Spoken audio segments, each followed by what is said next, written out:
Shalom, Assalamualaikum warahmatullahi wabarakatuh. Om Swastiastu, Namo Buddhaya, Salam Kebajikan. Jumpa lagi dengan saya Stevina Hiniwerang dengan NPM 022722111133. Saya mahasiswi aktif semester 4 Program Studi Akuntansi Fakultas Ekonomi dan Bisnis dari Universitas Sairun Ternate. Pada kesempatan kali ini saya akan mempresentasikan proposal penelitian saya guna memenuhi ujian tengah semester mata kuliah metode penelitian dengan dosen pengampu Bapak Dr. Suwito SE MSI AK CSRS CSRA. Proposal penelitian saya ini berjudul Dampak Inovasi Teknologi Keuangan atau Fintech terhadap industri perbankan konvensional di Indonesia. Dan poin-poin yang akan saya bahas pada kesempatan kali ini yaitu yang pertama pendahuluan, yang kedua tinjauan pustaka, dan yang ketiga metodologi penelitian. Langsung saja saya akan mempresentasikan proposal penelitian saya.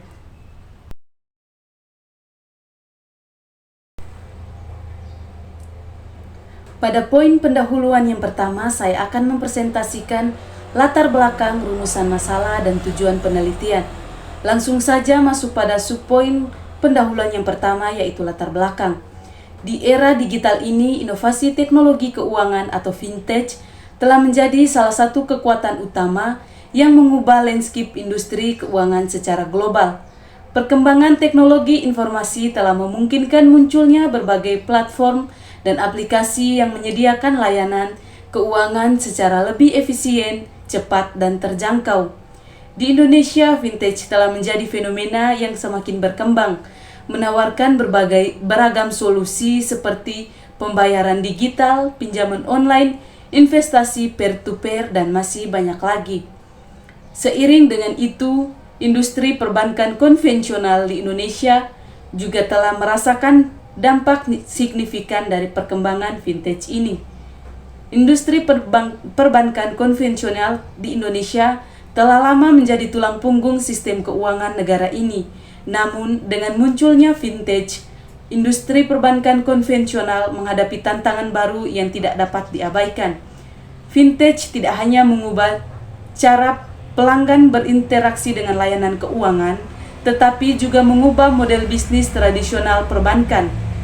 Sejumlah inovasi fintech seperti aplikasi pembayaran digital dan platform peer-to-peer lending telah mendorong perbankan konvensional untuk merevisi strategi bisnis mereka agar tetap relevan di era digital. Perubahan perilaku konsumen juga menjadi salah satu faktor pendorong utama di balik perkembangan fintech dan dampaknya pada industri perbankan konvensional. Generasi milenial dan generasi Z yang menjadi pemain utama dalam adopsi teknologi cenderung mencari kemudahan dan kecepatan dalam berinteraksi keuangan. Mereka lebih memilih menggunakan layanan fintech yang praktis dan inovasi daripada mengunjungi kantor cabang bank konvensional. Oleh karena itu, perbankan konvensional harus beradaptasi dengan preferensi konsumen baru ini agar tidak kehilangan pasang pasar. Tidak hanya itu, perkembangan regulasi dan kebijakan juga turut mempengaruhi dinamika antara fintech dan perbankan konvensional. Pemerintah Indonesia berupaya mengatur industri fintech untuk menjaga stabilitas sistem keuangan dan melindungi konsumen. Namun, regulasi terlalu ketat dan ambigu dapat menjadi hambatan bagi pertumbuhan fintech, sementara regulasi yang longgar dapat meningkatkan risiko keuangan. Dalam konteks ini, penelitian meningkatkan dampak inovasi fintech terhadap industri perbankan konvensional di Indonesia menjadi relevan dan penting. Penelitian ini akan memberikan pemahaman yang lebih dalam tentang bagaimana fintech mempengaruhi model bisnis, strategi, dan pengalaman pelanggan perbankan konvensional di Indonesia. Melalui pemahaman ini, penelitian ini dapat memberikan wawasan bagi pelaku industri, regulator, dan pemangku kepentingan lainnya dalam menghadapi tantangan dan peluang yang dihadirkan oleh perkembangan fintech itu sendiri. Masuk pada subpoin kedua pendahuluan yaitu rumusan masalah. Dan masalah-masalah yang ingin saya riset pada proposal penelitian saya kali ini adalah yang pertama, bagaimana perkembangan inovasi teknologi keuangan atau fintech mempengaruhi perilaku konsumen dalam menggunakan layanan keuangan di Indonesia. Yang kedua, apa saja dampak inovasi fintech terhadap model bisnis dan strategi perbankan konvensional di Indonesia. Yang ketiga yaitu bagaimana perubahan layanan dan produk perbankan konvensional akibat penetrasi fintech di Indonesia. Yang keempat yaitu apa pengaruh fintech terhadap pengalaman pelanggan dalam berinteraksi dengan layanan keuangan di Indonesia. Yang kelima, bagaimana regulasi dan kebijakan pemerintah mempengaruhi dinamika antara fintech dan industri perbankan konvensional di Indonesia. Dan yang keenam, apa implikasi dari dampak fintech terhadap industri perbankan konvensional bagi stabilitas sistem keuangan di Indonesia. Dan yang terakhir, bagaimana cara adaptasi yang efektif bagi industri perbankan konvensional di Indonesia dalam menghadapi perkembangan fintech. Masuk pada subpoin ketiga pendahuluan yaitu tujuan penelitian. Dengan adanya rumusan masalah di atas, berikut saya akan presentasikan tujuan penelitian proposal saya. Tujuan penelitian yaitu yang pertama, menganalisis perubahan perilaku konsumen. Tujuan utama penelitian ini adalah untuk menganalisis perubahan perilaku konsumen dalam menggunakan layanan keuangan sebagai dampak dari penetrasi fintech di Indonesia. Penelitian ini bertujuan untuk memahami preferensi, kebiasaan, dan pola transaksi baru yang muncul sebagai respon terhadap inovasi teknologi keuangan. Tujuan yang berikutnya yaitu mengidentifikasi dampak terhadap model bisnis dan strategi perbankan konvensional. Yaitu penelitian ini bertujuan untuk mengidentifikasikan dan menganalisis dampak fintech terhadap model bisnis dan bagaimana perbankan konvensional di Indonesia. Dengan demikian, tujuan penelitian ini adalah untuk memberikan pemahaman yang lebih baik tentang perubahan yang terjadi dalam operasional dan strategi bisnis perbankan konvensional sebagai respon terhadap kompetisi dari fintech. Tujuan penelitian yang berikutnya yaitu mengevaluasi perubahan layanan dan produk perbankan. Salah satu tujuan penelitian ini adalah untuk mengevaluasi perubahan dalam layanan dan produk perbankan konvensional sebagai akibat dari penetrasi fintech di pasar. Penelitian ini akan membahas bagaimana fintech telah mendorong inovasi dalam layanan dan produk perbankan yang ada, serta bagaimana perbankan konvensional menyesuaikan diri dengan perubahan ini. Tujuan penelitian yang berikutnya yaitu menganalisis pengaruh terhadap pengalaman pelanggan. Tujuan penelitian ini adalah untuk menganalisis pengaruh fintech terhadap pengalaman pelanggan dalam berinteraksi dengan layanan keuangan di Indonesia. Penelitian ini akan mempertimbangkan aspek-aspek seperti kenyamanan, kecepatan, keamanan, dan keandalan layanan keuangan yang diberikan oleh perbankan konvensional Indonesia dan fintech. Tujuan penelitian yang berikutnya yaitu menilai dampak regulasi dan kebijakan. Tujuan penelitian ini adalah untuk menilai dampak regulasi dan kebijakan pemerintah terhadap dinamika antara fintech dan industri perbankan konvensional di Indonesia. Penelitian ini akan mengeksplorasi bagaimana regulasi dan kebijakan yang telah ada mempengaruhi perkembangan fintech dan tanggapan dari perbankan konvensional. Tujuan penelitian yang terakhir adalah memberikan rekomendasi yang relevan. Tujuan akhir dari penelitian ini adalah untuk memberikan rekomendasi yang relevan bagi pelaku industri, regulator, dan pemangku kepentingan lainnya dalam menghadapi perubahan industri keuangan yang disebabkan oleh fintech.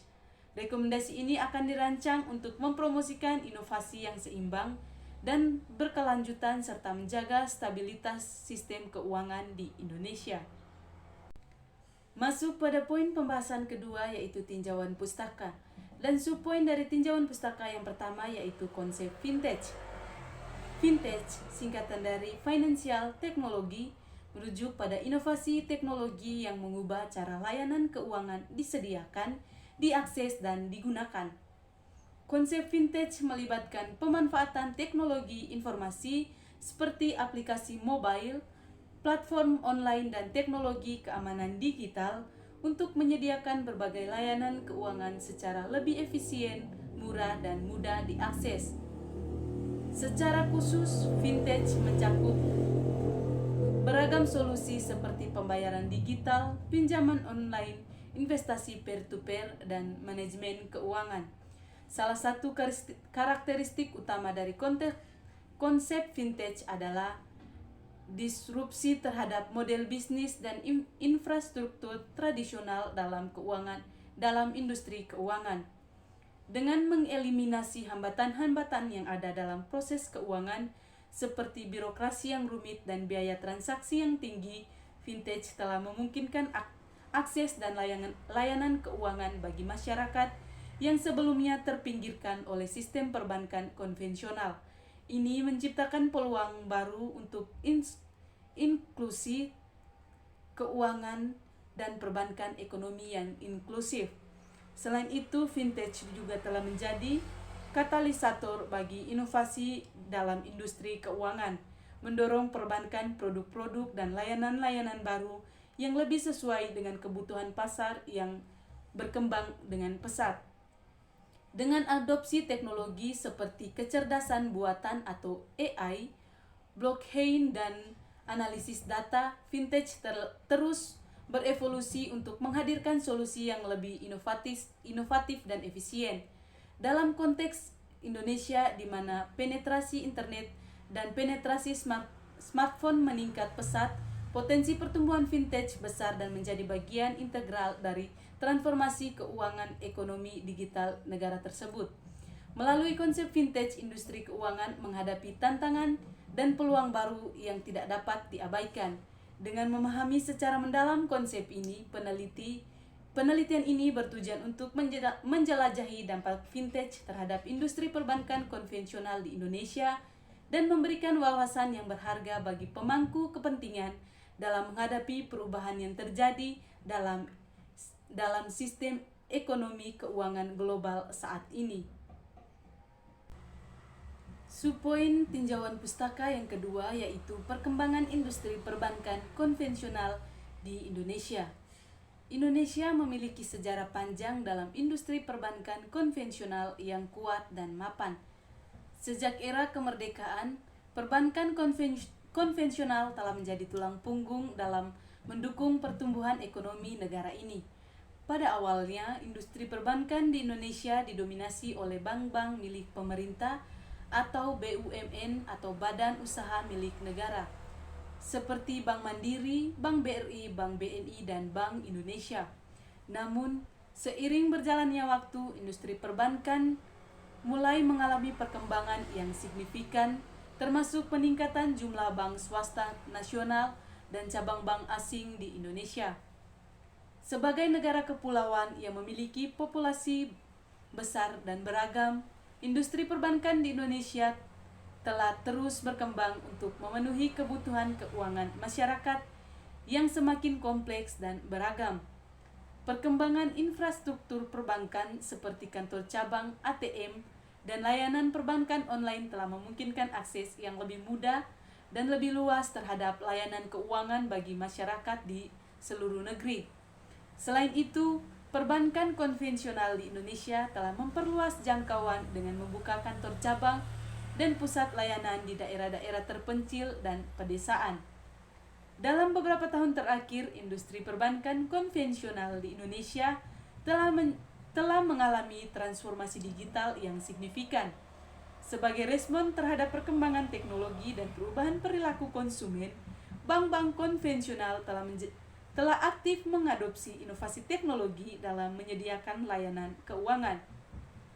Hal ini tercermin dalam peningkatan layanan perbankan digital seperti internet banking, mobile banking, dan aplikasi pembayaran digital yang semakin populer di kalangan masyarakat Indonesia. Dan selain itu, industri perbankan konvensional di Indonesia juga menghadapi tantangan dari penetrasi vintage. Munculnya platform-platform vintage yang menyediakan layanan keuangan alternatif seperti pinjaman online dan investasi peer-to-peer lending telah menciptakan persaingan baru dalam industri keuangan. Bank-bank konvensional harus menghadapi tantangan ini dengan cara menyesuaikan strategi bisnis mereka, memperkuat inovasi dan meningkatkan kualitas layanan agar tetap relevan di pasar yang semakin kompetitif.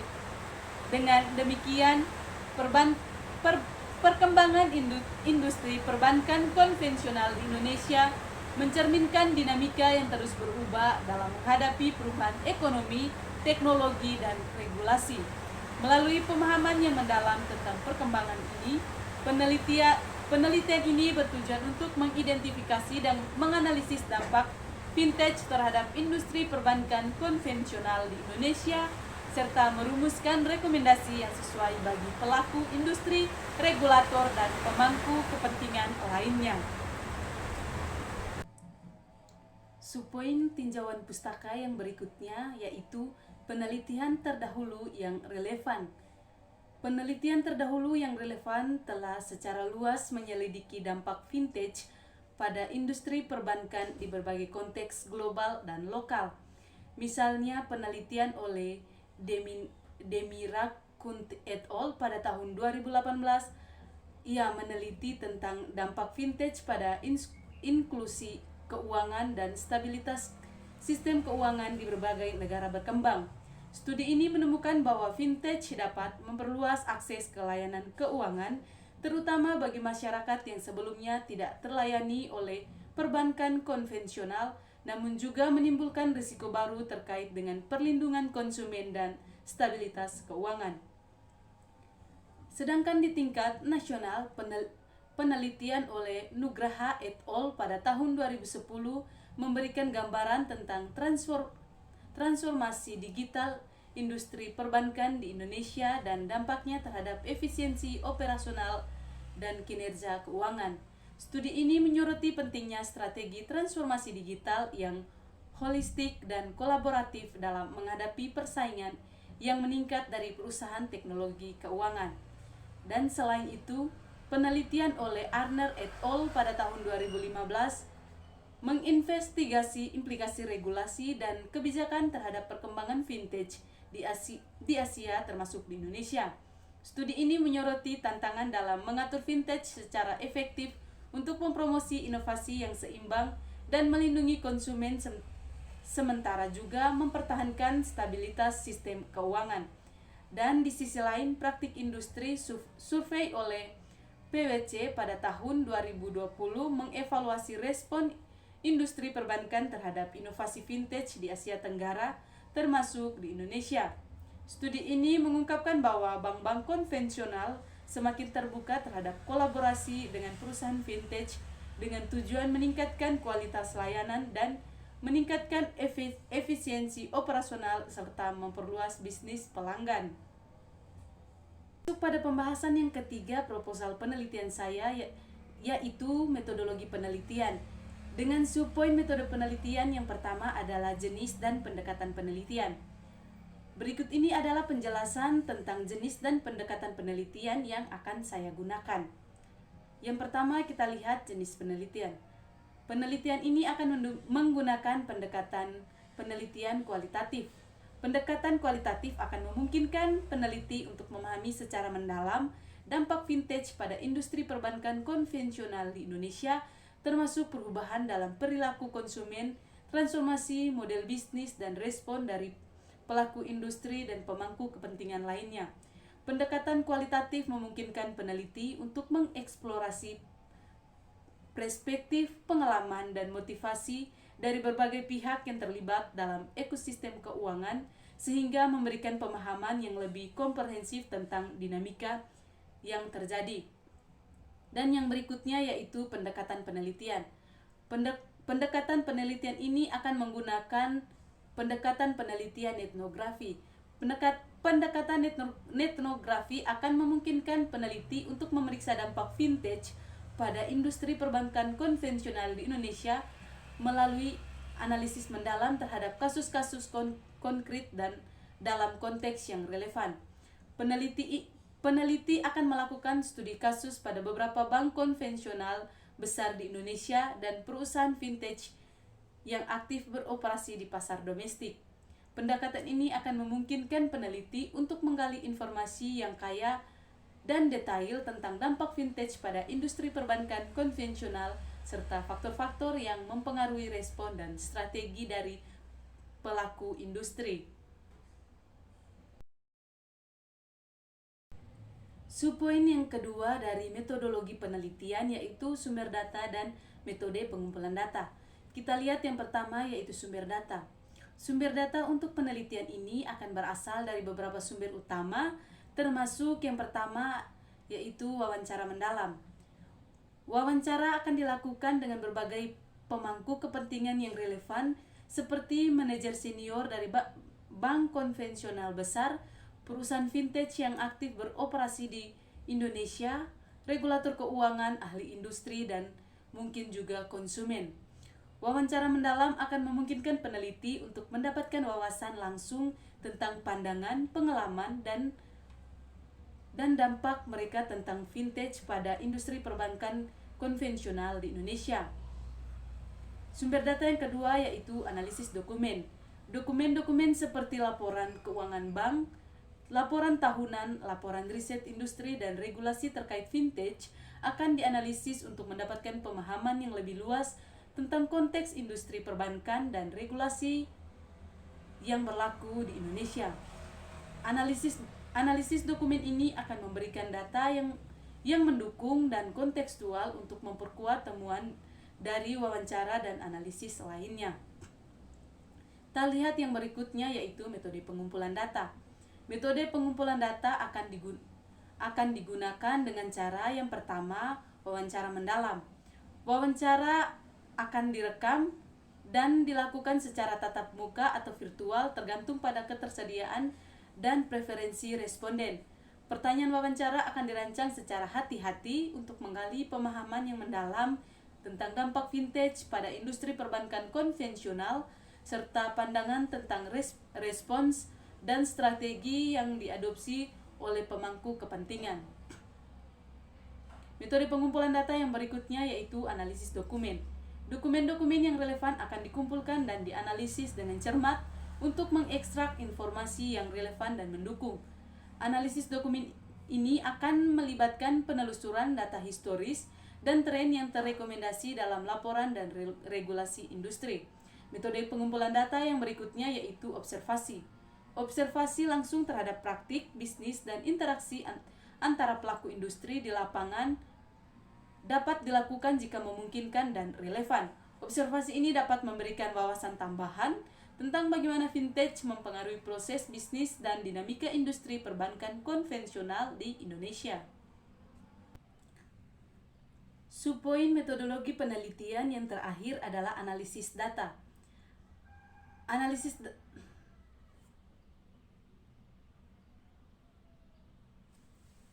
data dapat dilakukan dengan analisis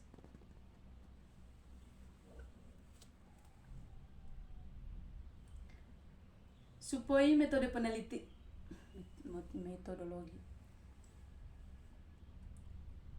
Subpoin metodologi penelitian yang terakhir adalah teknik analisis data. Teknik analisis data dapat dilakukan dengan cara yang pertama, analisis kualitatif. Data kualitatif yang diperoleh dari wawancara mendalam dan analisis dokumen akan dianalisis menggunakan pendekatan analisis kualitatif. Pendekatan ini melibatkan proses penyusunan, pengkodean, dan pengelompokan data untuk mengidentifikasi pola-pola, tema-tema, dan isu-isu utama yang muncul. Teknik analisis kualitatif ini akan memungkinkan peneliti untuk memahami konteks yang lebih luas dari dampak vintage pada industri perbankan konvensional di Indonesia, serta mengeksplorasi perspektif yang berbeda dari berbagai pemangku kepentingan. Teknik penganalisisan data yang berikutnya yaitu dapat dilakukan dengan cara analisis tematik. Data kualitatif akan dianalisis secara tematik untuk mengidentifikasi pola-pola dan tema-tema yang muncul secara konsisten dalam data. Ini melibatkan pengidentifikasian tema-tema yang signifikan yang berkaitan dengan dampak vintage pada industri perbankan konvensional seperti perubahan perilaku konsumen, transformasi model bisnis, dan implikasi regulasi. Teknik penganalisisan data yang berikutnya itu analisis komparatif. Data dari berbagai sumber seperti wawancara dengan berbagai pemangku kepentingan dan analisis dokumen dari perbankan konvensional dan perusahaan vintage akan dibandingkan untuk melihat konsistensi atau perbedaan dalam perspektif, pengalaman, dan strategi di antara mereka. Analisis komparatif ini akan membantu dalam memahami dinamika yang kompleks antara berbagai pihak yang terlibat dalam ekosistem keuangan. Teknik penganalisisan data yang terakhir yaitu trigolasi data. Data kualitatif dari berbagai sumber akan ditrigolasi untuk memverifikasi kebebasan dan reliabilitas temuan. Ini melibatkan pencocokan dan perbandingan temuan di berbagai sumber data untuk menemukan kesamaan atau perbedaan dalam interpretasi dan analisis data. Nah teman-teman, itulah presentasi proposal penelitian saya guna memenuhi ujian tengah semester mata kuliah metode penelitian. Terima kasih kepada teman-teman semuanya yang telah menyempatkan diri untuk menonton video saya. Saya Stevina Hingiwerang, mohon pamit. Sekian dari saya, terima kasih banyak. Shalom, Assalamualaikum warahmatullahi wabarakatuh. Om Swastiastu, Namo Buddhaya, salam kebajikan.